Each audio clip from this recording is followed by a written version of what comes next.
আসসালামু আলাইকুম। Hello everyone. আজকে আপনাদের দেখাবো সেই ক্রস বোম্বাই কবুতরটা ধরে আপনাদেরকে দেখানোর চেষ্টা করব। আসলে কবুতরটা ক্রস ওর ২ টা কবুতর ছিল, কিন্তু একটা হঠাৎ করে মারা যাওয়ার পরে ও আরেকটা জোড়া নিয়েছে। সেটাই দেখব কিভাবে ও কোন জোড়া নিয়ে থাকে, আর ওকে একটু ধরার চেষ্টা করব, দেখি ধরতে পারি কিনা। তো লেটস গো, দেখা যাক কি হয়। ওই যে ও কিন্তু ঘরের মধ্যে বসে গাও খাই যাচ্ছে, কিন্তু এখন গেলে ধাপ করে ও বেরোয় চলে আসবে। তো এখন ওখানে যেতে হবে খুব দ্রুত, যাতে ওকে ধরা যায়। তো আপনারা দেখতে থাকুন আমি কিভাবে ওকে ধরতে পারি। এই যে ধরা হয়ে গেছে, এই যে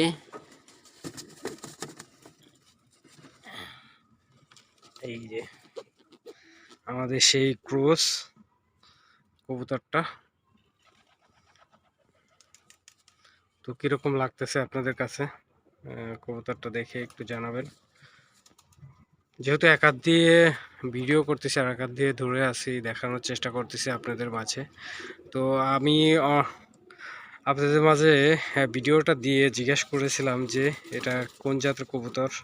তো আপনারা অনেকেই কমেন্টের মাধ্যমে বলেছেন যে বোম্বাই করস, এই সেই বোম্বাই ক্রস আপনারাই বলেছেন। আমি আসলে ওরকম কবুতরগুলা বেশি চিনি না, এই জন্য আপনাদের কাছে জানার চেষ্টা করছিলাম যে এই কবুতরটা আসলে কোন জাতের কবুতর হতে পারে। তো কবুতরটা আমার কাছে দেখতে মাশাআল্লাহ অনেক সুন্দর লাগতেছে। আসলে এরকম কিছু কবুতর যদি বাসায় পালতে পারেন, তাহলে দেখা যাবে যে মনটা ভরে যাবে দেখার সময় ওদের কাছে আসলে পরে। আরও অন্যান্য কবুতরগুলো আছে, অন্য জাতের কবুতরগুলাও এখানে মিন্দে আছে। তো তারপরেও এটাকে আমি বেশি ওর ভালোবাসি আর কি, আদর টাদর করি।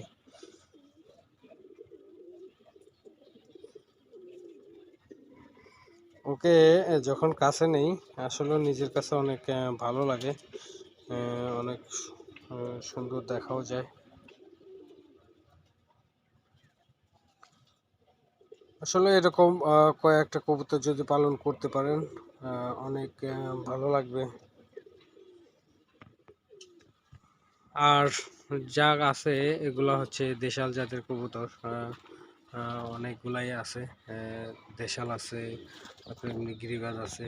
আর আর এখানে দেখা যায় যে বাইরের থেকে যে কবুতরগুলো আসে, ওই কবুতরগুলো আছে। কি খবর? তোমাকে ধরেছি এই জন্য কি তুমি রাগ করতেছো? আসলেও ওর কি নাম দেয়া যায় বলতে পারেন? আসলে ওর একটা নাম দিয়ে ওর নামে ডাকতে পারি, যাতে কবুতরটা অনেক ভদ্র। অনেকেই বলেছেন যে এটা ক্রস, বোম্বাই ক্রস।